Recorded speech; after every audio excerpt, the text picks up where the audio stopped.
think we are good, Gurudev. Okay, is this working? Let me see. Okay.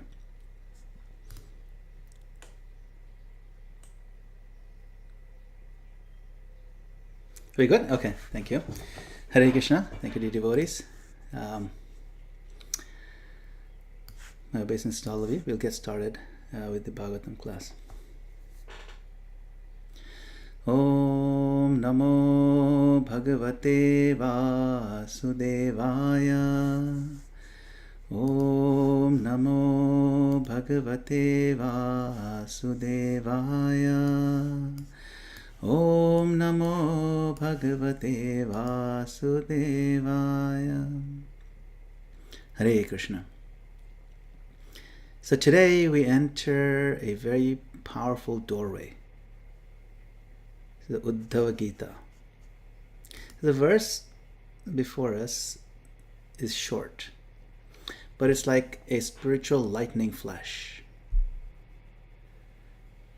Krishna is telling Uddhava that the world perceived by the mind, speech, and eyes and ears and other senses is temporary. And the mind imagines it to be real under the influence of Maya. Now, at first, this can sound like a philosophical abstraction. But for Uddhava, this instruction is not abstract at all. See, Krishna is about to wind up his manifest earthly pastimes. And the Yadu dynasty, his family is about to disappear. The city of Dwarka will be swallowed by the ocean. And so Uddhava is not asking a casual question in a classroom. Last Sunday we discussed his questions. And now he's standing in the emotional shock of imminent separation from Krishna. He knows it's going to happen. You can imagine how shocking that can be. So Krishna's answers, it's not merely this world is false. It's deeper. Krishna is teaching Uddhava how to survive this separation without losing the spiritual vision. So, if Uddhava sees events only through the senses, then all he will see is catastrophe. See, he's preparing Uddhava, Krishna. So, if Uddhava sees through devotion, then he will see Krishna's perfect arrangement, Krishna's continued ownership,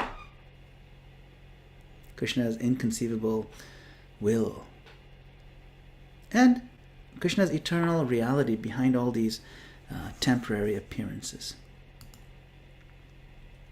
This is also our question. We have duties, we have families, we have service, we have health concerns, financial pressures, and world politics, and temple politics, social identity, honor, dishonor, success, failure. These things dominate our consciousness. Krishna, here, he's not asking us to be irresponsible in dealing with these. We have to deal with them. He is asking us here to not mistake the screen for the substance. In all these things, there's always some substance. That is Krishna. The senses present one layer of reality, but the Bhagavatam trains us to perceive the eternal reality underneath it. So we should be able to see that through all our experiences. So our class today is about learning to live in the world without being hypnotized by the world. So we'll begin with the brief overview of the whole Uddhava Gita, so you get a sense where this verse sits in its proper theological context. Then we will unpack Krishna's diagnosis in this verse. What is that? The senses, they gather temporary data. The mind organizes that data into a world of meaning. And then Maya, illusory potency, persuades us to worship that constructed world as very meaningful, as the ultimate. It's not meaningless, but it's not the ultimate. And finally, we will ask the practical question: how can progressive devotees perform duties? How can we speak, serve, manage, relate, and even suffer while seeing Krishna in everything and everything in Krishna? And that's what this is about. So we'll talk a little bit about the Uddhava Gita before we go into the verse. Many devotees know Bhagavad Gita as Krishna's instruction to Arjuna on the battlefield. The Uddhava Gita is the other Bhagavad Gita. It's Krishna's instruction to Uddhava at the end of his manifest pastimes. If the Bhagavad Gita teaches us to act in crisis, the Uddhava Gita teaches us how to see in separation from Krishna. It's very tightly linked to what we cultivate under Mahaprabhu's lineage. So this setting is dramatic. The burden of the earth has been removed. The demons have been wiped out. Krishna's mission has been fulfilled. The Yadus, although they appear to be Krishna's own family, they're about to be withdrawn by Krishna's arrangement. And Uddhava, one of the closest devotees of Krishna, he's sensing this impending departure. He can't bear the thought of staying in the world without Krishna's presence. So he says, Krishna, please take me with you. I don't want to be here. But what does Krishna do? He does something very profound. He doesn't simply, okay, come. He doesn't pluck Uddhava out of the world. He gives Uddhava the vision by which Uddhava can remain in the world without being spiritually defeated by the world. And this is a very relevant point for progressive devotees. Sometimes we think the solution is to escape the problem, escape the tension, escape the institution. Krishna often gives a deeper solution. Remain, but see properly. Remain. Serve, but don't become bound by the crushing dualities. Feel the separation, but turn that separation into deeper remembrance of Krishna. Okay. So the Uddhava Gita then unfolds through many extraordinary teachings. Krishna speaks of renunciation, the limits of our senses, the nature of the modes. Notice the modes. He talks about the modes in the Bhagavad Gita also. Then he talks about the path of bhakti here in the Uddhava Gita. The condition of our conditioned souls, us. The role and the work of the Guru, that's covered nicely. Then he talks in depth the Avaduta Brahmana. The Avaduta, it is 24 teachers. It's quite expansive. The difference between material, spiritual vision, the devotee's relationship with this world that's temporary but still connected to Krishna. How do we see it? So, all these chapters of Uddhava Gita, the great invitation is what? Absorption. Krishna isn't just teaching Uddhava how to analyze Maya. He's training him to be absorbed in Krishna consciousness so that Maya loses its power to define the ultimate reality. That's why these chapters, they deserve our full eagerness, our full focus. Because they're not only philosophical, they are existential, they're heartfelt. They're for devotees who love Krishna like Uddhava does. They're for devotees who serve Krishna, who suffer in this world, who face difficulties and still need to learn how to see everything as Krishna's energy and everything as Krishna's arrangement. It's hard to do actually all the time.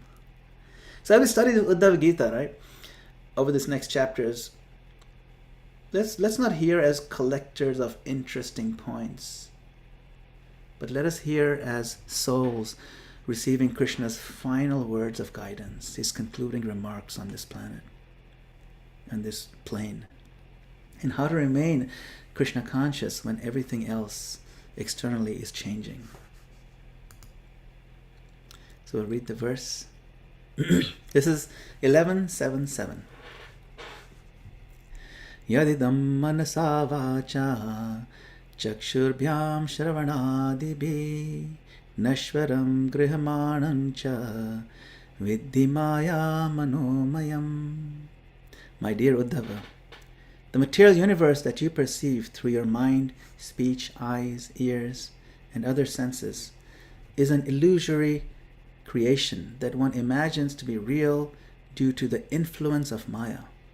In fact, you should know that all of the objects of the material senses are temporary. Purport: the question may be raised that since we find good and bad qualities throughout the material world, how can Lord Krishna advise Uddhava to see everything equally? In this verse, Krishna explains that material good and evil are a creation of the illusory energy, just as objects of a dream are a mental creation. As stated in Bhagavad Gita, Vasudeva Sarvamiti, Lord Krishna is actually everything, because he is present within everything, and everything is present within him. Krishna is Savaraloka Maheshwaram, the Lord and proprietor of all the worlds. To see anything separate from Krishna is illusion, and attraction to any kind of material illusion, either good or bad, is ultimately useless, since it obliges the living entity to continue wandering in the cycle of birth and death. Seeing, hearing, smelling, tasting, and touching constitute the activities of the 5 knowledge-gathering senses. Similarly, the voice, the hands, the legs, the anus, and the genitals constitute the 5 working senses. These 10 senses are organized around the mind, which is the center of material activity. When the living entity desires to exploit matter, he is covered by the 3 modes of nature. Thus, he concocts different philosophical, political, and social explanations of reality, but never understands the absolute truth, Lord Krishna, who is beyond the contaminated perception of the material senses. One who is entangled in the network of material designations, such as race, nationality, sectarian religion, political affiliation, etc., is absorbed in the experience of combining his body and other bodies with material sense objects, thinking these sense objects to be sources of happiness and satisfaction.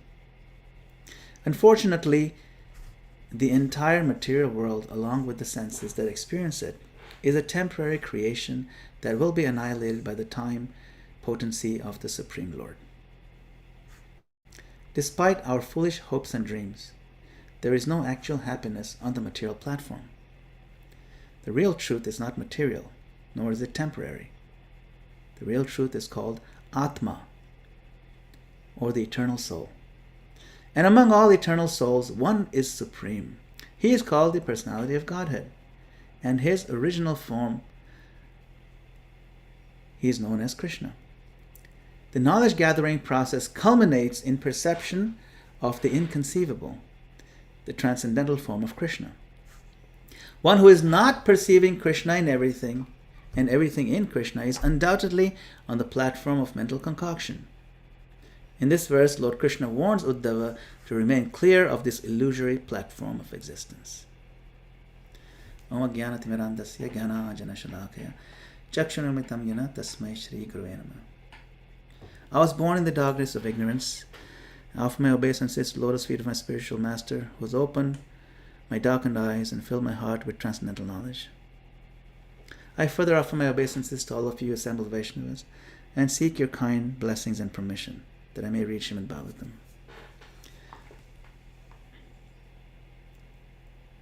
Let us talk about the verse itself now. Krishna says to Uddhava, Yad idam manasa vacha. Yad idam manasa vacha chakshurbhyam shravanadibi. That the world we are dealing with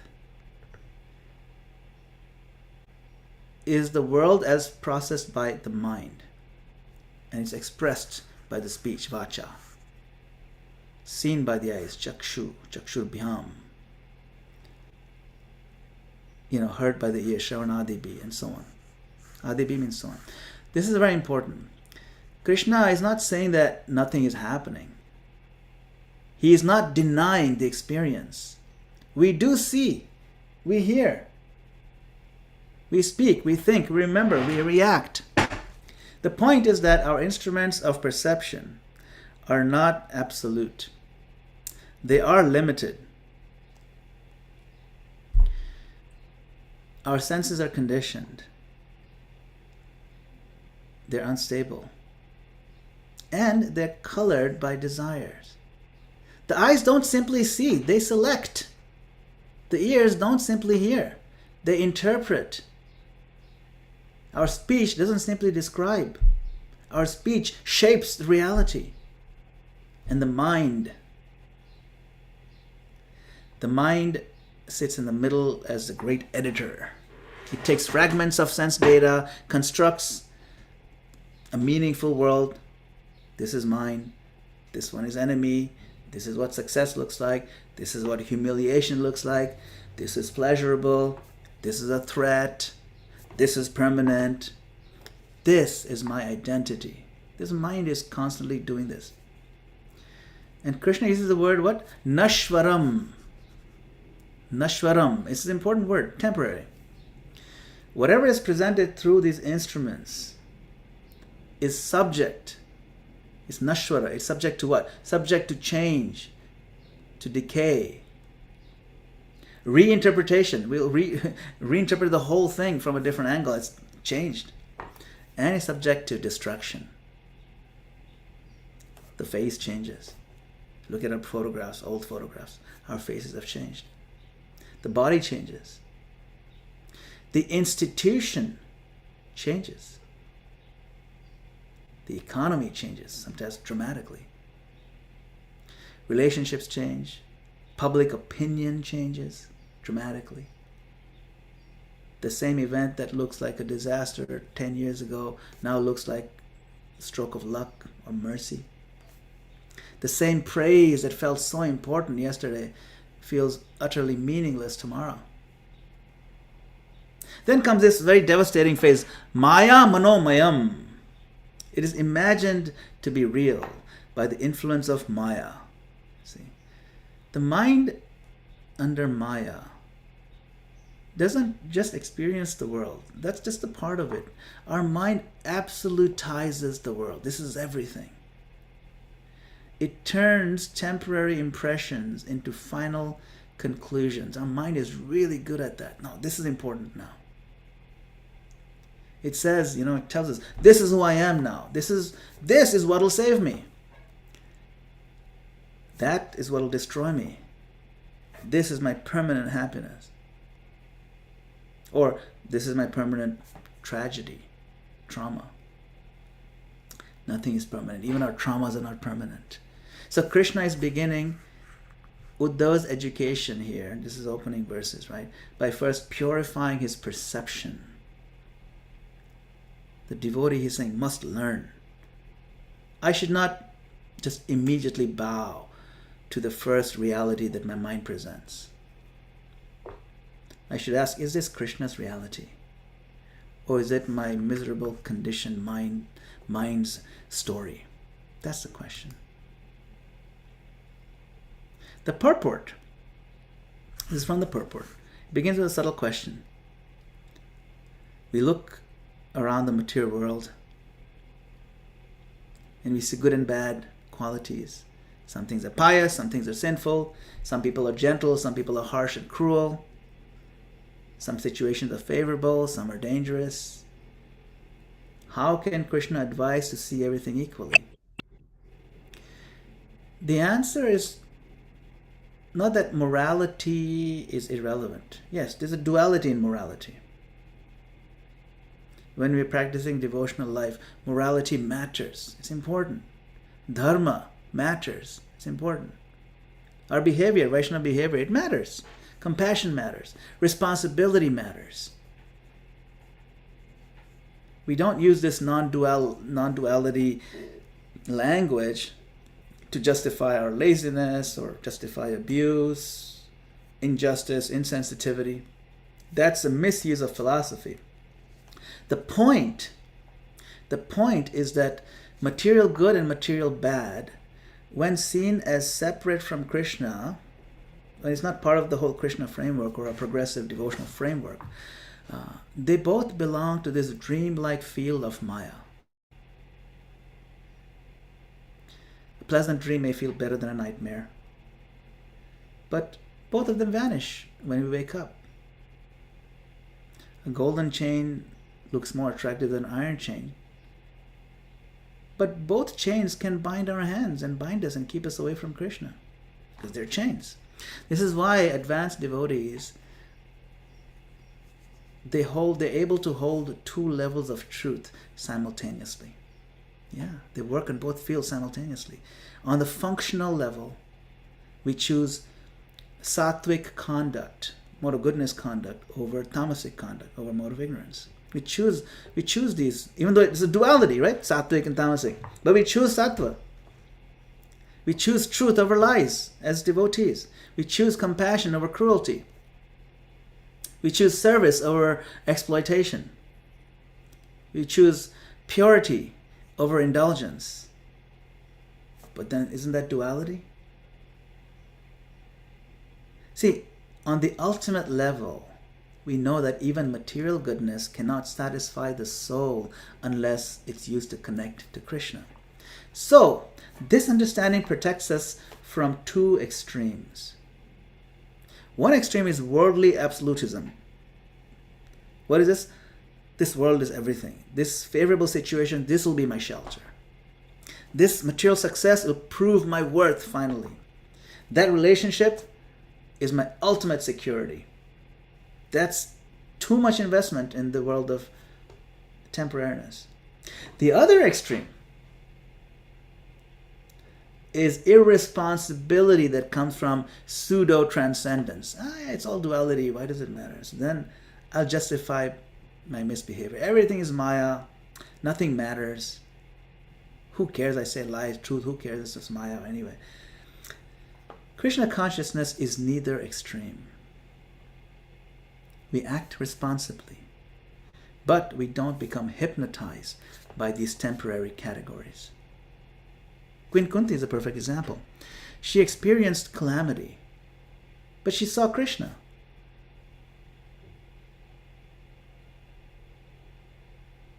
Uddhava is being trained for this vision. The world will soon appear to collapse around him, but Krishna is teaching him how to wake up from this dream without abandoning service within the dream. Yeah.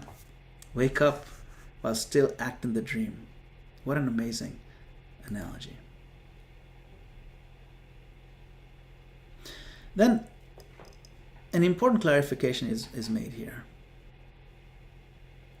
When Krishna tells Uddhava to know the sensory world as temporary and Maya Manomayam, he's not asking Uddhava to become emotionally numb. See, in this equal vision. He's not saying nothing matters. Nobody matters. Our suffering is unreal. Who cares? No, in fact, devotees feel deeply because they see everyone as part of Krishna. The difference is that they do not let these temporary dualities become the supreme authority in their consciousness. These things have to be kept separate. They can respond. Devotees respond to suffering of others, but not be spiritually crushed that they can't even approach the Lord anymore. They can accept success, but they don't worship this external success. They can endure failure, but they don't define their self as failures. They know eternal self is Krishna's child eternally. Failures are temporary. They can work in institutions. They can work in families. They can work in communities. And they get titles. You get titles, you're in charge of this, in charge of that. But they do not think that those designations are the soul's ultimate reality. Even within a spiritual organization. This is where progressive devotees need special care. Sometimes, because we are experienced, we're responsible, engaged in many services, we do absorb other people's anxieties. It's inescapable. It's part of nature. We absorb other people's anxieties. We have our own. And then we start thinking in terms of winners and losers and camps and opponents and reputations and narratives. We may be doing service, but the inner OS, our operating system, becomes material duality again. And we start operating from that point of view. So Krishna is asking us to step back repeatedly. Do it again and again. And keep asking, What is the eternal substance here? Even in the midst of my work, in the midst of my seva even. Where is Krishna? What is my service really? What is my attachment? What is my fear? I'll give an example. In temple management disagreement, for example, the material mind sees that, oh, it's my side, it's their side, it's my group, their group, my dignity, their fault, my influence, their agenda. The Krishna conscious mind asks, how can truth, compassion, and humility and service be preserved in this conflict? What would please Srila Prabhupada? What will protect the devotees' hearts? Where is my ego making the issue darker than it has to be? You have to ask it. This is a sign of an advanced, progressive devotee. There's a finer vision.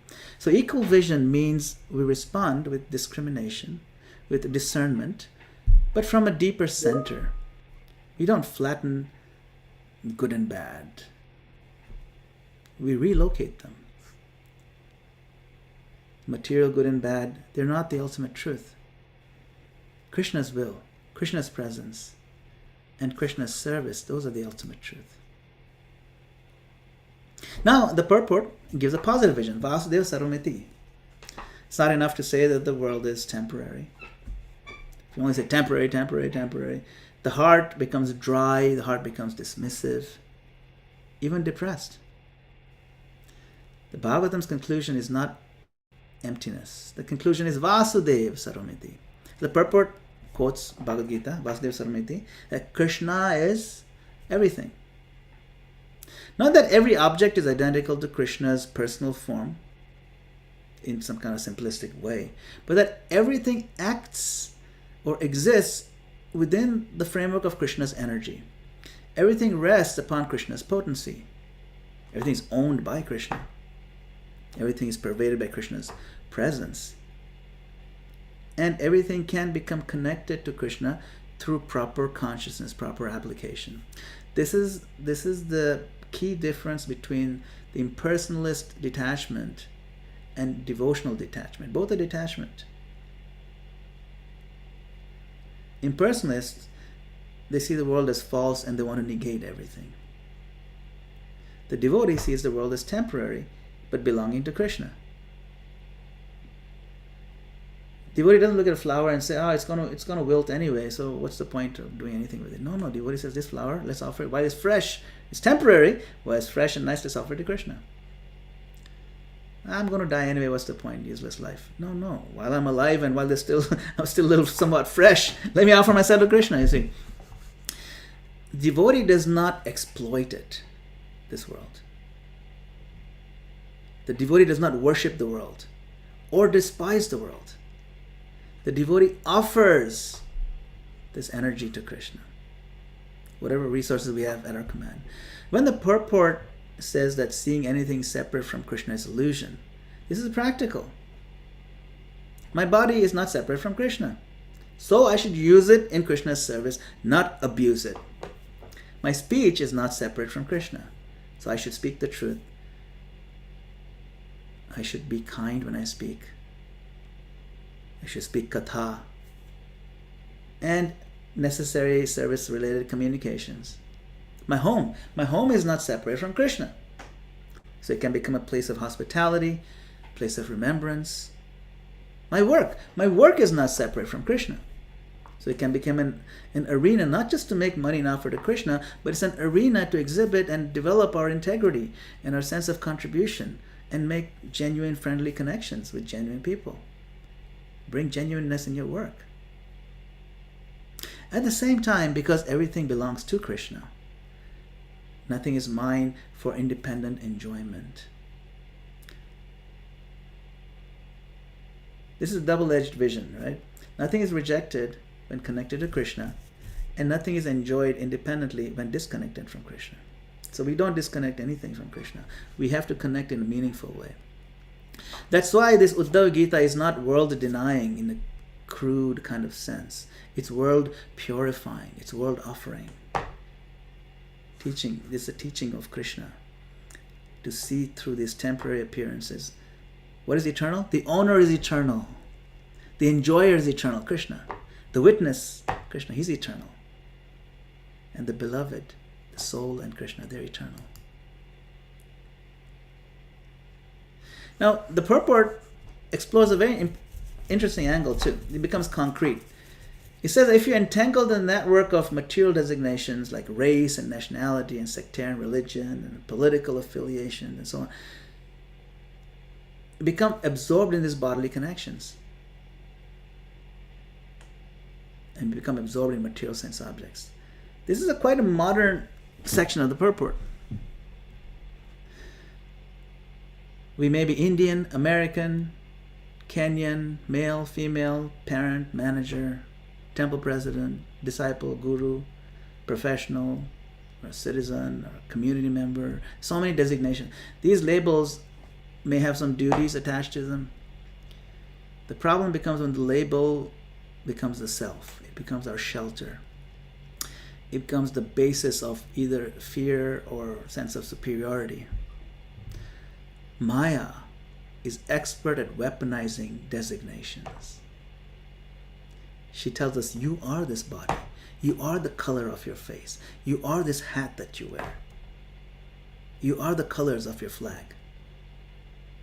Therefore, protect this story, this narrative at all costs. You are your nation's pride. The nation's pride is your pride. You are this political camp. You are this institutional role. Therefore, criticism of this role is criticism of your existence, and so on. This creates endless agitation. Even devotional designations could be misused if they're disconnected from humility and service. I am senior. I'm initiated 2 weeks before you. I'm a leader. I'm learned. I'm from this group. I'm from that lineage. These service identities, they can be purified, of course, but they can also become subtle bodily extensions if they feed our pride, if they feed comparison, sectarianism. So Chaitanya Charitamrita reminds us what? Jivera Swarup hoy Krishnera Nityadas. Real identity is servant of Krishna. All these other identities are temporary. They're uniforms for service. You take off the uniform when you get home. It's useful when you perform your duty. The uniform is not you. It's disastrous if we think the uniform is fused to our skin. So, a progressive devotee can ask, which designation is currently controlling my consciousness and taking me down the lane of selfishness? Which label am I defending more than Krishna's pleasure? Which worldly identity makes me angry, afraid, feel superior, insecure? His question is not comfortable, but that's what Krishna is inviting us to do. Step out of the comfort zone. Ask the liberating questions. He's asking us to step out of this network. Then he talks about the time factor. This is one of the most sobering parts of the verse. Not only are the objects of the senses temporary, the senses themselves are temporary. Time is the supreme auditor of material hopes. We may present a beautiful narrative to the world, my career, my family, my property, my image, my accomplishments, my smartness, my influence. Time quietly asks us, how long? How long are you going to have this? It's not meant to make us morbid. It's meant to make us truthful.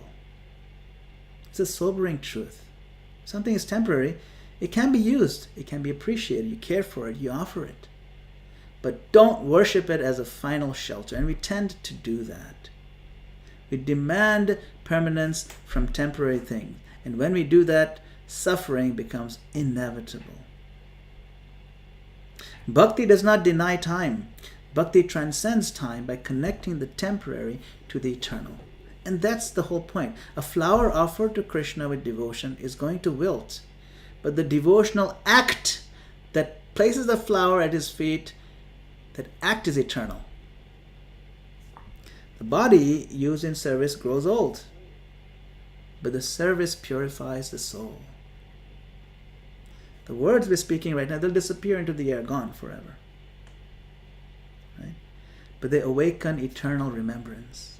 So, time is terrifying only when we are trying to build eternity out of matter. It's terrifying. But time is purifying when we let it push us toward Krishna, the big wheel of time. It's crushing everything. This verse is not anti-knowledge. It's purifying the goal of knowledge. The purport says the real truth is not material or temporary. The real truth is the Atma, the soul. This is important for progressive devotees. We know this. We've heard it how many times? Millions. But especially those who like philosophy, management, strategy, psychology, theology. Analysis is useful, but analysis is not the goal. The goal is Krishna.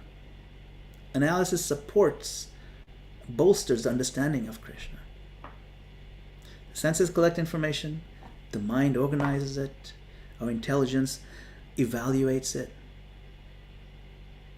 our scriptures correct it, and Guru and Sadhu illuminate it. But the culmination is not merely, now I understand the categories where I'm going to file it into different cubby holes. No, that's not the point. The culmination is, now I see Krishna more clearly. Now I want to serve more purely. Now I see my relationship. Now I'm less deceived by temporary appearances. That is the culmination of this whole knowledge process. Not simply being satisfied that now I've filed everything away, I know where everything belongs. See? This is where this Srimad Bhagavatam is different from this dry metaphysics. Krishna does not want Uddhava to become simply a metaphysical analyst of illusion. He wants Uddhava to become absorbed in him, be Krishna conscious. The more we perceive Krishna, the less Maya can dominate our perception. Maya doesn't necessarily disappear from the environment, she's always there, but she loses the authority over your heart. So in our reading of the Bhagavatam, we can ask, did today's reading make me more opinionated or more surrendered? Did it make me more informed or more transformed? Did it really move my heart? Did it make me feel more superior or more dependent on mercy? The knowledge that culminates in Krishna will produce humility. It produces steadiness, a steadfastness. It produces affection for devotees and detachment from false shelters. So let us conclude. Krishna's instruction to Uddhava is both radical and compassionate. Radical because it challenges the entire structure of our ordinary perception. And compassionate because Krishna is not just criticizing the conditioned nature. He is giving Uddhava and all of us a way to cross that illusion. See, we're dreaming here, and in our dream we do so many things. We're succeeding, we're failing, so many things are going on. But the Bhagavatam wakes us up. It doesn't say nothing exists.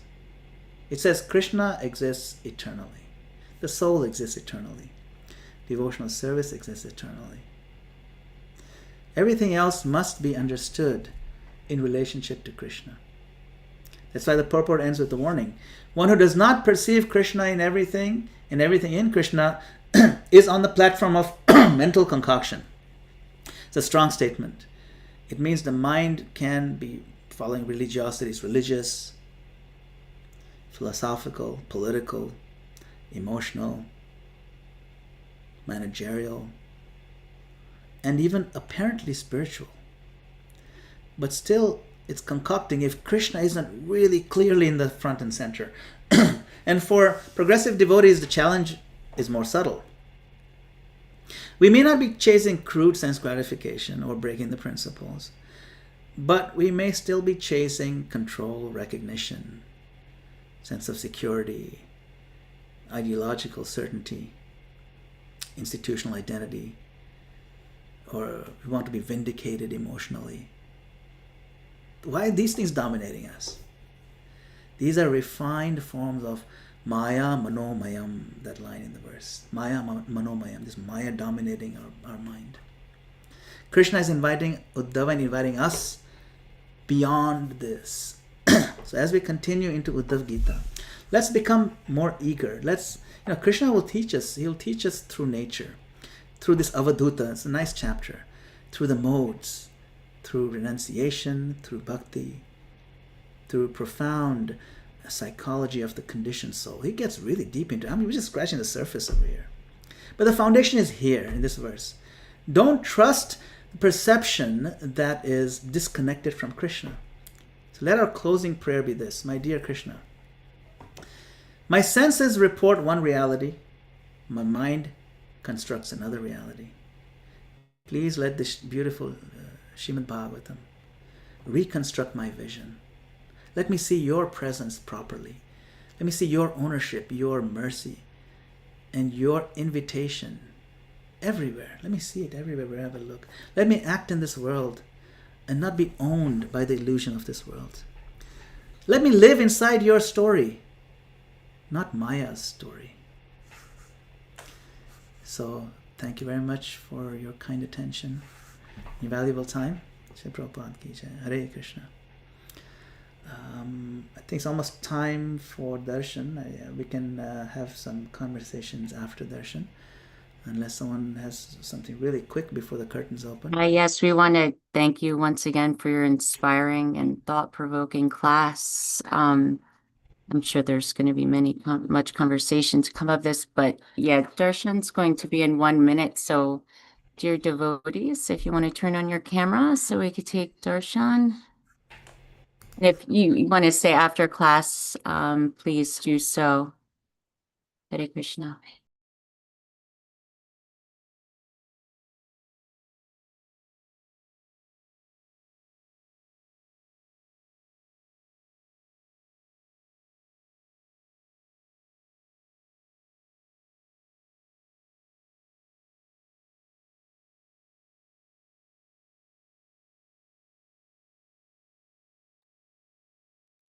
Temple Room, if you could turn on your volume, please.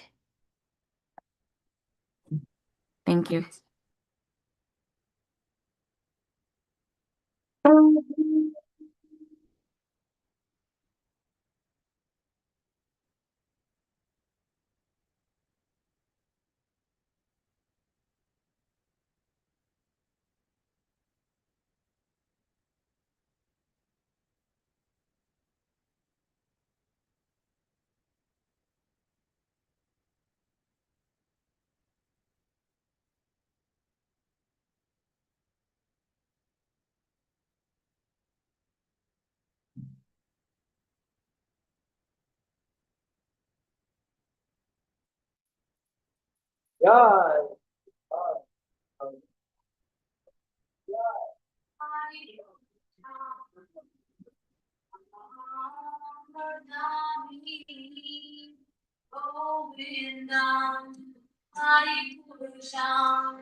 Ananda Chinmaya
Govinda Hari Bhagavatam की जय Srila Prabhupada की जय by which we can obtain pure devotional service. I bow down to his lotus feet with great awe and reverence.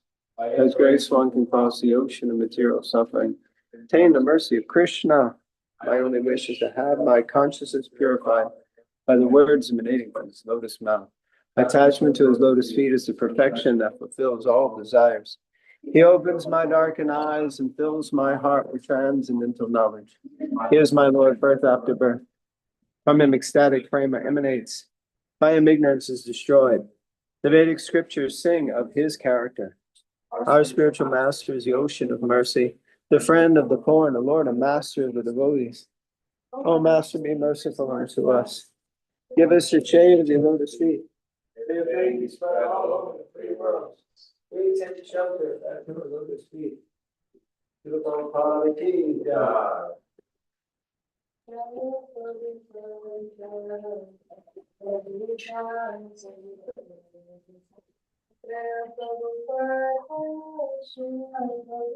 Hare Krishna, dear devotees. Jaya Mhm. Prabhupada, Jaya Prabhupada, Prabhupada. Jaya Prabhupada, Jaya Shiva Prabhupada. Welcome to the Afterglow.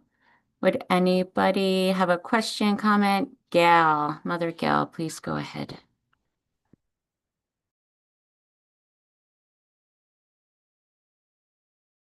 You're just muted, Gail.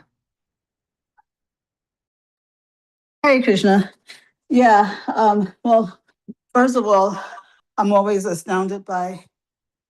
Oh, did I meet myself again? No. I'm always astounded by the clarity of your presentations, Prabhu. It's like every class I'm more amazed than the last. But one question, and I also love that line, are we being informed, just informed, or transformed? That was great. Anyway, my question is, it's a long-standing question, actually, about the eternality of our acts of devotion.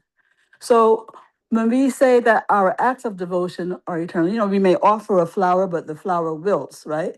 But the act of offering that flower is eternal. And is that because of the purification of heart that act engenders, or is it something else?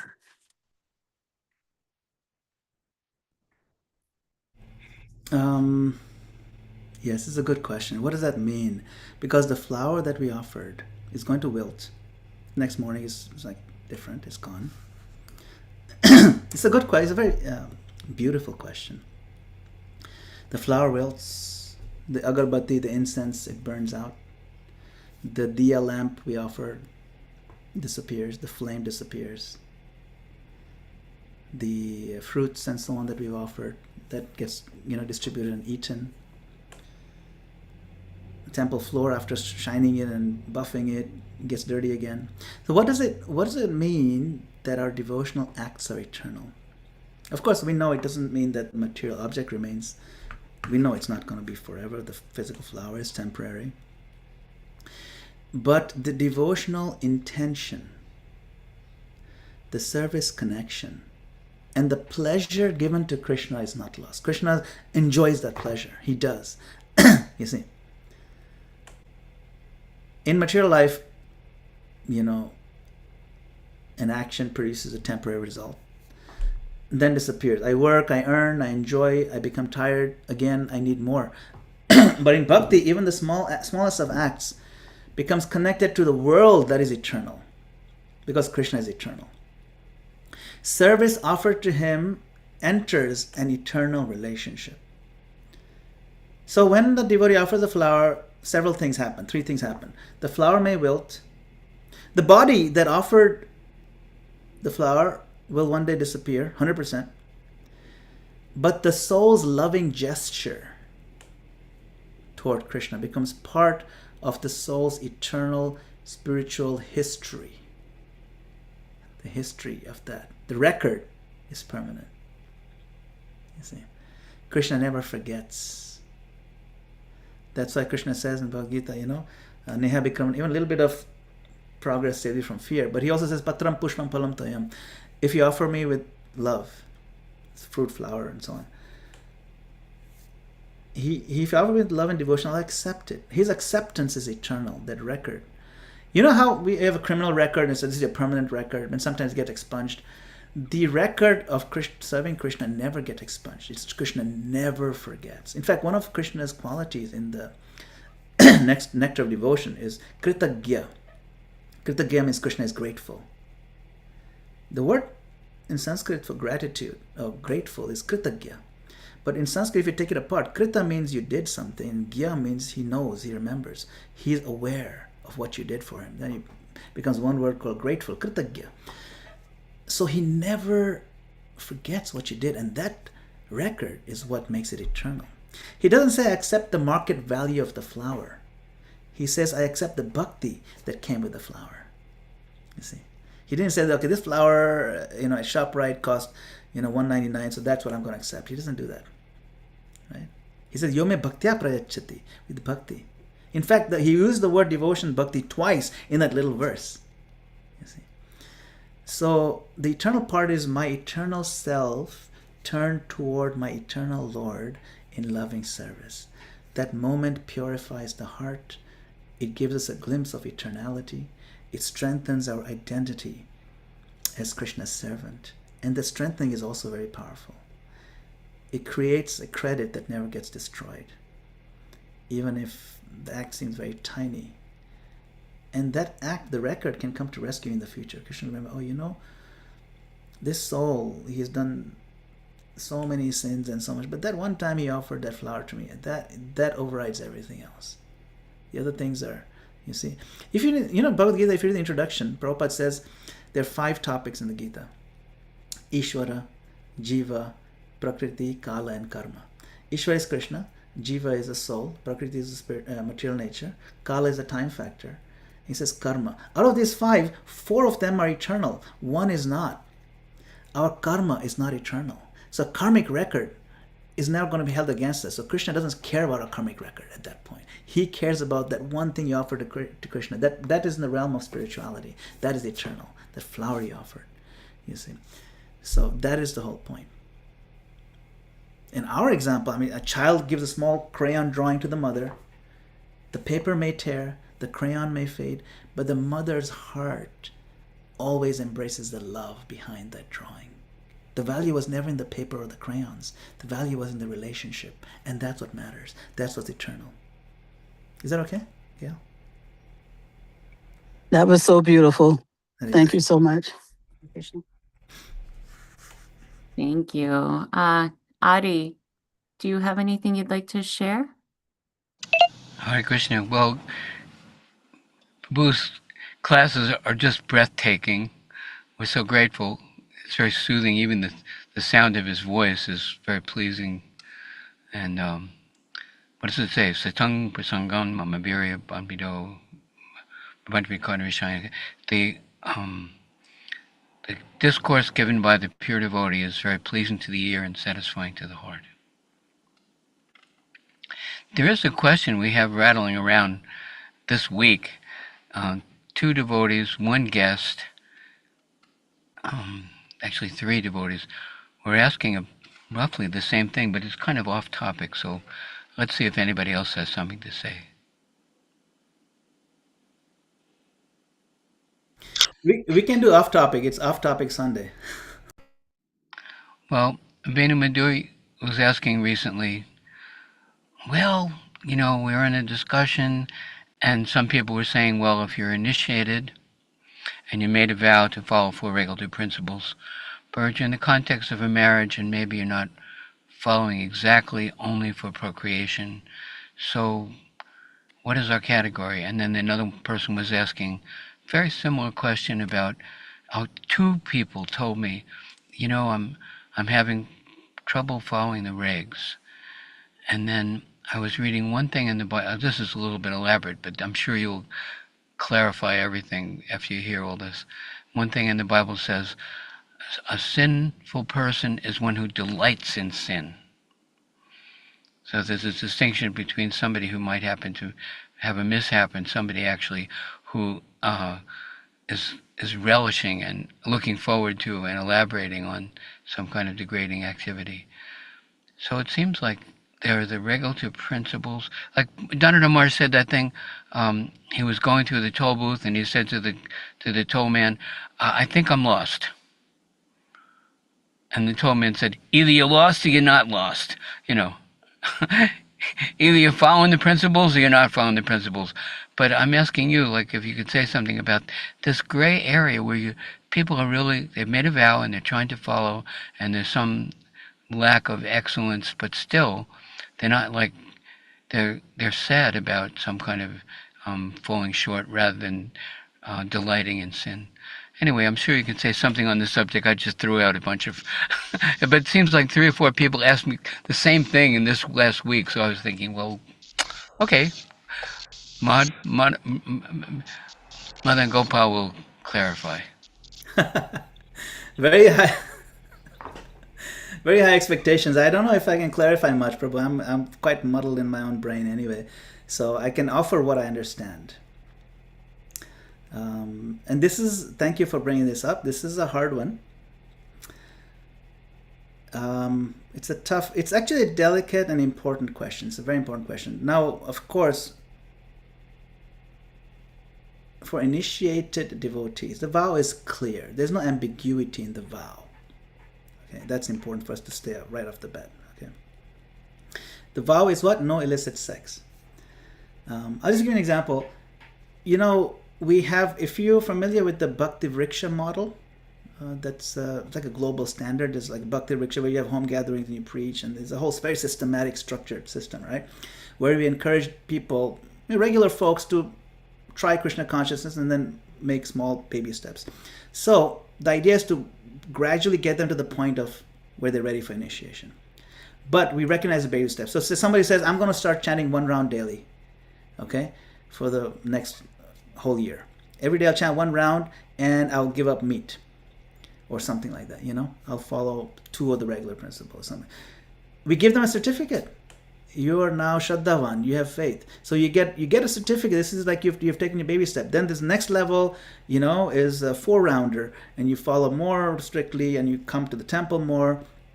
And then like the third one is, okay, no intoxicants. I'm going to give up tea, coffee, tobacco, and I'm going to stay faithful to my spouse, and no extramarital sexual relationship. You see the difference? There's no extramarital, but it doesn't say no illicit sex. There's a difference there, right? So, but that baby step, we recognize it. This is great.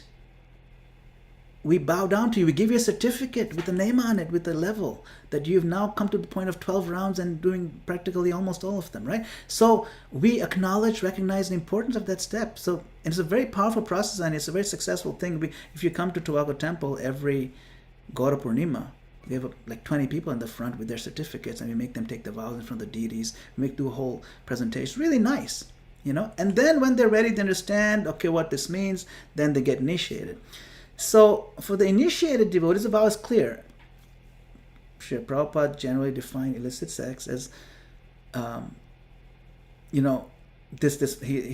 defines the vow as the only time you can have sex is within marriage for the purpose of begetting Krishna conscious children. So we don't blur that standard here. The standard is meant to protect our consciousness, deepen our self-control, help the disciple become serious about going back to Krishna. Okay. At the same time, now this is where we talk about at the same time, right? There's a subtle distinction between sinful in the broad moral sense against the initiation vow and not favorable for bhakti. They're related, but they're not identical. Sex outside of marriage is clearly sinful, exploitative, and outside dharma. It breaks trust. It breaks trust in the whole institution of marriage. It ruins the social peace. It agitates the heart. I mean, even if you don't think of Krishna consciousness, think of Christian, Muslim, doesn't matter which religion. It's always condemned, no matter which society you're in. Even in a atheistic secular society, most people condemn if you go outside your commitment to your vow. So that's not good at all. That's considered sinful, right? Now, sex within marriage, within a committed relationship, it's different. It's within a dharmic relationship with responsibility, commitment, sacred obligation is there. So Prabhupada at times made a distinction. It's on the record. Devotees have testified that sex within marriage is not the same category as gross illicit sex outside marriage. It's not adultery. It's not prostitution. It's not predatory. It's within a sacred household framework. Okay, and sometimes Prabhupada said, there's actually a devotee who wrote Prabhupada that he's going outside, to see other women. He pays for them, right? And Prabhupada said, why are you doing that? Well, he said, I took the vow of no illicit sex with my wife, and so I don't want to pollute the whole house. Prabhupada said, no, what's your wife for? Work it out. You have a sacred relationship. You're breaking that bond, the commitment that you made to your wife of faithfulness. That's part of the package. You can't be doing that. It's like gross sin. And Prabhupada said, it's not sinful, but it will not be good for your spiritual life if you keep pursuing it. So try to come out of it, okay? So for an initiated disciple, the vow is more elevated than this ordinary dharma. Initiation isn't merely, I'm going to be a decent moral person now. It's way more than that. Prabhupada didn't say, I expect everybody to be initiated. No, he did say that we see in the future the vast majority of our devotees will not be initiated. The vast majority. They'll come, they'll take up Krishna consciousness, they'll be congregation members or whatever, they come to the temple, they'll learn Krishna consciousness. He didn't expect the vast majority to be initiated in the future. There's letters to that effect. So this is a point to understand. If you want to be initiated, you got to understand what you're committing to. You don't have to be initiated to be considered a devotee. That's the point. You can still chant your 16 rounds. You can observe all 4 regular principles, maybe 3 out of 4, and the 4th one you can just have it within marriage. It's okay, but you can't initiate it. That's the only thing, right? So the initiation is a vow to regulate life for the purpose of pure devotional service. Therefore, even within marriage, sex that is not meant for procreation is generally understood as not following the vow properly. We understand that. Even if not in the same moral category as adultery or exploitation. So there's a spectrum. Okay, we gotta understand there's a spectrum. Everything comes with a spectrum. Spectrum is like this: gross, sinful sexual activities, outside marriage, adultery, exploitation, casual sexual indulgence. This is clearly destructive. It's against dharma. It's against bhakti. That's gross. That's the lower end of the spectrum. Then there's dharmic, but materially binding. That's the sexual relationship within marriage, with the sense of mutual respect and responsibility, but not for producing Krishna conscious children, not for producing children at all. This may not be sinful in the same gross and moral sense, but it still, strength deepens our bodily identification. Can I offer a quote from Srila Prabhupada? Yes, please. It's kind of a simple statement. He said, better a meat eater in the house of Veda than a vegetarian without any religious principle. I quote that right? In other words, in the house of Veda, it means you're you're you there may be, you know, killing a goat and saying the mantra, "You can kill me next life." It says that that's better than being a vegetarian who isn't following. But better a meat eater in the house of Veda. You heard that expression before? I have heard one something similar where it's in a different context where he actually praised the some Catholic monks, where he said that they're observing their celibacy strictly, even if they're eating meat, that's okay, but they're actually at a higher level than those who are vegetarian and not, and exploiting the world for sexual pleasure. So he did make that comparison. Spectrum was very helpful. There's a spectrum, and we have to remember what the ideal is and strive for that.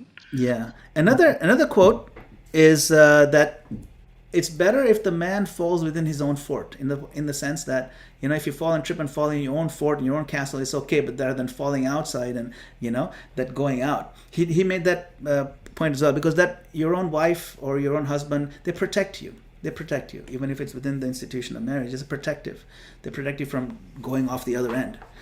That's why it's very much exalted. Like even in, say, Christian traditions, a person who's faithful, they're very much exalted. It's wonderful that you can be monogamous. Otherwise, the tendency is to just go out and exploit the whole world, right? So this discussion is very can get very subtle. There are many examples, there are many angles, but this is a general gist of it. We don't want to blur the concreteness of the vow, right? So the spectrum that I was talking about, there's the dharmic but materially binding. Then there's regulated grihastha life according to the vow. And then there's even higher than that, where the husband and wife gradually become intimate spiritual companions and have completely reduced their bodily demands. There's absolutely no contact in terms of, for bodily, satisfaction at all. But they become very close to each other in serving Krishna. Service relationship. So what about, we know there are some initiated disciples that are not heterosexual. The same thing applies. The same thing applies. His Holiness Hridananda Maharaj has talked extensively on this. Mm. It shouldn't really matter. The same thing applies means there's nothing wrong with relating to somebody. But if we relate to somebody for the purposes of exploiting their bodies, then that is wrong. It's as simple as that. Whether the person is homosexual, heterosexual. Of course, in the homosexual context, it's not possible to offer that by producing children in that sense, right? And so, they give up. Those who do take initiation, even though their orientation may be a particular way, they give up, they become celibate. Mm-hmm. Yeah. It seemed like that. Yes. I know. And Prabhupada initiated so many. I mean, quite a few, at least, even to some who are quite openly gay. And he did give initiation. So I think one, he even made a sannyasi. Of course, later on, he gave up the movement. But Prabhupada's point was he was very liberal in that regard. He didn't hold it against somebody. He did write some letters that I'm very sad to see that you have now gone into exploiting your body and becoming more, when someone deviated. But he did give shelter, knowing fully well their orientation, including initiation, including sannyas. So, Prabhupada, thankfully, has given us so many examples. Sometimes that can be even more confusing, because now, okay, that's one example, but then in this case he did something else, and this, so we can apply different things that way. But the idea is that let us tax our brains and apply the intelligence with as much holistic understanding of the scripture, as much holistic understanding of Prabhupada's mood and mission as possible, and apply our own heartfelt compassion in any situation to help the person feel encouraged. Even if someone is initiated but they're having difficulty now maintaining the vows, that person needs support and encouragement as well. So, The goal is to know what's right and do your best. yeah. That story in the Bible, right. He's outside the temple and he's looking in. And way up in the front, there's a devotee who's saying, I fast twice a week, I always give donations, I come to the program every day. I'm glad I'm not like that guy outside the door there. And outside the door, the man who's looking in, he says, Lord, you know me, I don't follow very carefully. I'm trying. I regret that, and I wish I was a good devotee like the one up in the front. And it says that the Lord was more pleased with the one on the outside than the one up front. It was thinking, I'm better than that guy. You know, that our Krishna sees the heart, and we have to Yeah, that's a perfect example. It's because where's the consciousness? The consciousness of the guy inside is on the sins of the outside guy, whereas the outside guy, his consciousness is on the purity of a great devotee. And so, where do they end up? Where your consciousness is. You see? Krishna was pleased. Yeah. And anybody can Yeah. please Krishna. Anybody can please Krishna. That's the funny thing about Krishna. Yes. The hard part is understanding, was Krishna pleased by my act? You know, the measurement is Krishna pleased, but then how do I know Krishna is pleased? Hmm. What is the confirmation? You see, that's the hard part. Yes, thank you, Prabhu. Venu Madhuri Mataji, please go ahead. Yes, I just my false ego wants to set the record straight that I had asked those questions that Adi was referring to on behalf of other people. I always ask hard questions on behalf of others. That's part of my magnanimity. Joking. Yes, yeah. I Okay, mean, but again, Adi even you mentioned rose. this has been asked by several different devotees, so he did mention that as an opening caveat. Yeah.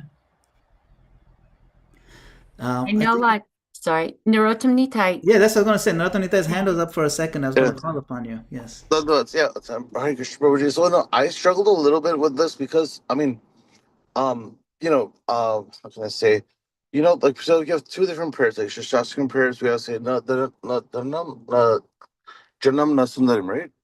In the sense, I mean, from idealistic perspective. But and then we have in the Bhagavad Gita, Arjuna is also known as Dhananjay. So in the sense of like striving to like make an earning, I guess, or make a live, like make some more money, just for the sense of like being able to propagate Krishna consciousness and just like living our lives. I feel like there's like a catch 22 that happens sometimes for devotees where like it's like we want to earn money, but then we also were tempted at that time too, especially as neophytes, or maybe even like not even neophytes. So I just wanted to just to clarify that, like, um, Sorry, we're tempted by what? just Tempted in the to do what? sense, yeah, in the sense like to use the money for Krishna service, right? Instead of like, and especially if we don't have, if we're not used to dealing with money beforehand. Like for example, there might be some people who know how to like manage their money, have different bank accounts, and allocate money for this, that, and the other. I'm just saying. So like, I guess I just wanted to ask Prabhuji, like, is it okay for like devotees to say, okay, let me try to you know earn more money, and then once and then I'll like allocate maybe 50% for Krishna consciousness. You know what I mean? Um, I mean, what I'm just trying to say is like I personally struggle with that, and I've also had like difficulties because like sometimes I'm surrounded by people who care, but as also like too many opinions can also like jar our judgment and our actions too. So I just wanted to kind of like ask about that because I know when it comes to like doing things to make a living, sometimes you have to just do it and without speaking much about it as well. So I just wanted to ask that because um I personally don't have much money, but it just like, yeah, like if we are trying to go down that route of just being able to do so, how do we do it without having all these like um stumbling blocks along the way, so to speak? Hare Krishna. Hare Krishna. Thank you, Naratanita Prabhu. This is a very good question, and it's not always easy. And you gave us some good examples, like Chaitanya Mahaprabhu, he says, "Na dhanam, na janam sundarim." I don't want wealth, and so on. And then Arjuna, on the other hand, is known as Dhananjaya, one who wins wealth, and he's also a pure devotee. It's okay. You ask, is it okay to want to make money and give it to Krishna? It is okay to strive to make money and give to Krishna. Of course, it's okay. But the consciousness, the method, and the attachment matter very much. The consciousness, one. The method, and the attachment. Those are three things you have to evaluate. It's a little more nuanced than just making money or not making money. So a modern worker, someone's working in the modern world, they shouldn't think that money is Maya and therefore I should be careless or poor or irresponsible or even unambitious, materially speaking. Krishna does not teach laziness. Arjuna was not told to abandon his responsibility. He was told to work in Krishna consciousness. So earning money can be devotional. How? When? When does it become devotional? When it is honest. The work has to be honest. You can't be a blackjack dealer. Blackjack dealer may seem like an honest living because you're just getting a wage, but it's not an honest industry. Very heavy. The industry itself is a cheating kind of industry.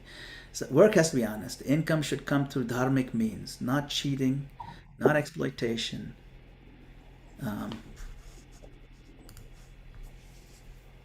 Or intoxication, cruelty, manipulation, slaughtering animals. It has to be honest. Or also, you don't want to compromise your integrity. Something that involves cheating people, scamming people. There's hundreds of people who go to call centers, and the whole call center is a scam center where they try to scam people to give their money. It's awful. And they clock in, they clock out, they get a paycheck and everything. It looks like an honest living. It's not. You're scamming old people in America out of their life savings. It has to be honest work. 1. 2, the motive is key. There's a difference between I want money so people respect me and I need money to maintain my family, serve devotees, support preaching, give to Krishna, use my talents responsibly. These are two different motives. It's not just for respect and show off. No, the same job can bind different people differently. One is purifying, the other is binding. And 3, you have to make sure the earning method does not destroy your sadhana practice. In the pursuit of the job and the money, if it eats up all our time for chanting, no time for reading or hearing or joining this class, or at least once in a while, no time for getting to with family, doing kirtan, sometimes go to the temple, no time for health, no time to exercise a service mood, then the money has become the master. We have to have time and energy left over for sadhana cultivation. That's important. Another important point. As an earner, when you give to Krishna, you don't just give symbolically, you give meaningfully. It's not you give Krishna a little token of coin after you've served every personal luxury. Try to see if you can cut your luxuries. Give when it hurts. Sincere devotee asks, what portion of my energy, my income, my skill, my influence is being offered? It's a meaningful.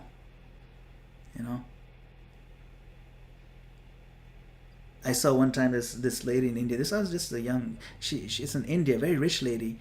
She came in this nice Mercedes car and stepped out, and she stepped out, and then she went to a restaurant, and then she gave hundreds of rupees in tips, and then she would go and buy so many cool fancy bags and handbags that cost thousands and thousands of whatever dollars, and then she goes to the temple, and in the temple she takes out from a nice $1,000 handbag a coin of 1 rupee and puts that in the temple, because that's symbolic. That's what you do in temples. You don't give banknotes to temples. You put coins in there. It's not meaningful, right? We don't want to give symbolically. We want to give meaningfully, if you really want to go that route. And one remains detached from the result. A devotee may work hard, negotiate well, like you said, keep multiple bank accounts, build wealth, be competent. But internally, you must know this is Krishna's energy. I'm not the proprietor, I'm the steward. Use everything as much as possible in Krishna's service. Of course, the danger, like you said, and you're right, the temptation, like you said, I'm making money for Krishna, can become very convenient cover for our greed. And our heart may secretly want that comfort and status and admiration, while the mouth says it's all for Krishna, So that's the test, and that's the test is internal. All right, bro? Anyway, earn strongly, live cleanly, give generously, stay spiritually connected, Don't worship money, but Yes. don't neglect the power of money in Krishna's service. All Yeah, right, I that's think in summary. yeah, and I think that one of the main things is, as like for me especially, is to maintain the relationships with, especially with the devotees and family. While going through the various changes of acquiring knowledge and doing work.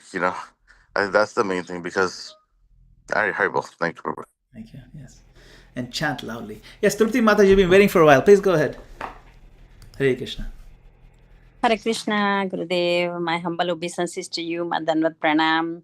Hare Krishna to all dear devotees. Thank you so much for wonderful class. Is each class and each conversation, each discussion, it tops the last one, and we're really enjoying it. My I just wanted to clarify a little bit when you said about how do we know when you doing service to Krishna, devotional service to Krishna, and how do we know Krishna is pleased or how we pleasing Krishna? My understanding is that how things come favorable in our favor for devotional service to do bhakti or do sadhana or to that you please, like say if this morning when I dress Krishna, my Madan Gopal, and when I look at him and I said, I know you are happy, I can see you happy, I know you like this dress, and those kind of feelings, is this the way to feel, is this the correct way to understand that Krishna is happy with you, what you're doing with your sadhana, with your bhakti? And another thing is that what you said about the flowers in my garden, I have so many flowers, and when I take them and I offer them and then they wilt next day and I have to remove them and I just feel so sad. And then I started putting them in the water now in front of Krishna, not just leave them there so they last longer, and because the fragrance is so beautiful. So what you explained is so perfectly that we have to, even our body wilted away and withered away, we still have to continue do the service, not thinking anything else. Thank you, Prabhuji. Thank you, Gurudev. Hare Krishna. Yes. Adi Purush Prabhu always says Krishna has to be pleased. That's the main criteria. Krishna has to be pleased. But the question is, how do we know Krishna is pleased? Patram Pushpam Phalam Toyam, of course. He said, I'll accept it. Krishna is pleased when there's sincere bhakti. Well, how do I know there's sincere bhakti? How do we recognize it practically? There are some measurements. There's a barometer we can actually use. This is found in the scriptures. We have to look for these signs. The signs are in our heart. Am I becoming more willing to serve? Has it increased my willingness, like excitement, my eagerness? Even when there is no recognition. Like, will I serve even when there's no recognition? If my joy is shifting from do people appreciate me to was Krishna served properly? We're moving now from people appreciating me to Krishna being served properly. That is one sign that Krishna is pleased. If we no longer care of being appreciated. Yes, we value being appreciated. If it happens, we appreciate the appreciation. But it doesn't bother us so much. That's a sign that Krishna was pleased. Because now, it's like saying, how do I know all this working out in the gym I'm doing, it's working? Well, before I couldn't lift 20 pounds, I could only lift 5 pounds. Now I can lift 20 pounds. That's a sign. There are certain signs. So certain signs here in Krishna consciousness is, do people appreciate me? Does it matter that people appreciate me? Like internally? Then you know you make progress. Second, am I becoming less proud? Am I becoming less possessive? Krishna purifies us. The whole point of serving is purification. And sometimes that purification feels like being humbled, corrected, delayed, or control being removed. Yeah. Krishna's pleasure does not always feel like material success. Sometimes his pleasure appears as spiritual surgery, which is a little bit painful for us, but it's good for us. Can we handle that? Another very good way to measure is, am I becoming more attracted to hearing, chanting, more attracted to spending more time with devotees? Of course, it doesn't mean you have to love every single person as a devotee, but am I attracted more to devotional service with certain devotees? That's good. Am I being attracted to spend more time with certain devotees because they are going deep in Krishna Katha? That's a good sign. Am I eager to do more service, but meaningful service? Am I feeling drawn more to Krishna and less hypnotized by the world? That's a hopeful sign. These are signs of how Krishna is. This is how you can see. Then another one is, are Guru, Sadhu and Shastra aligned, or are they kind of seeming satisfied with the direction in which we are moving? We want to be careful not to invent our own private idea. Oh yeah, Krishna, look at the way you're smiling. You must be pleased for me. No, maybe not. We don't know. You see, we can do weird things and look at Krishna smile and think he approved that weird thing. You have to be careful in that route. You see, that Krishna must be pleased with me.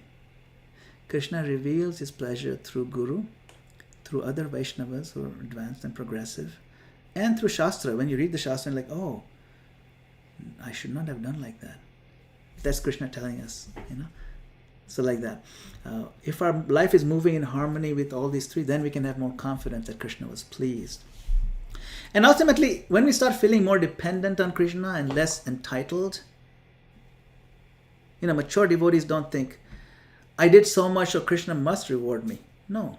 Rather, Krishna, whatever I have offered is tiny, but please accept it. And I'm depending on you for your mercy. That mood is very pleasing to begin with, and as that mood becomes more natural, if it becomes more natural to us, then we know Krishna is pleased. See, so the rewards are here. Just like in the gym, the rewards are in your muscles. So rewards are here. It's not in the equipment. You see, that's how you see it. All right, and that's enough for a sincere devotee. That we can't know completely whether Krishna is pleased. We can't be that presumptuous, but we can know whether we are trying to please him. At least we can know, am I becoming a little bit more sincere, a little less duplicitous, a little less self-deceiving. Okay, Hare Krishna. We've gone quite a bit over time. So once again, my obeisances, thank you for your wonderful questions and comments. And I look forward to seeing all of you again next time soon. Srila Prabhupada ki jai. Hare Krishna. Hare Krishna. Okay. Jai. Hare Krishna. We're going to hear junior choir. Thank you. Yes, our junior choir. Annabelle, Isaiah, are you? Are they here? No. I don't see them. Oh, they're there. Yes, I see Karen's connection. Annabelle, Isaiah, please. Yeah, they're ready. Okay, let's go. Let's go for it. 1, 2, 3. Hare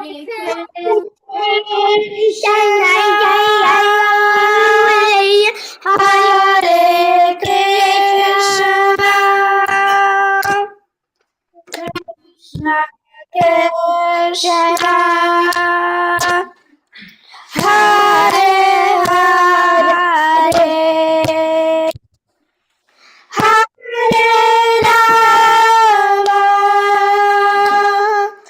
Hare Rama,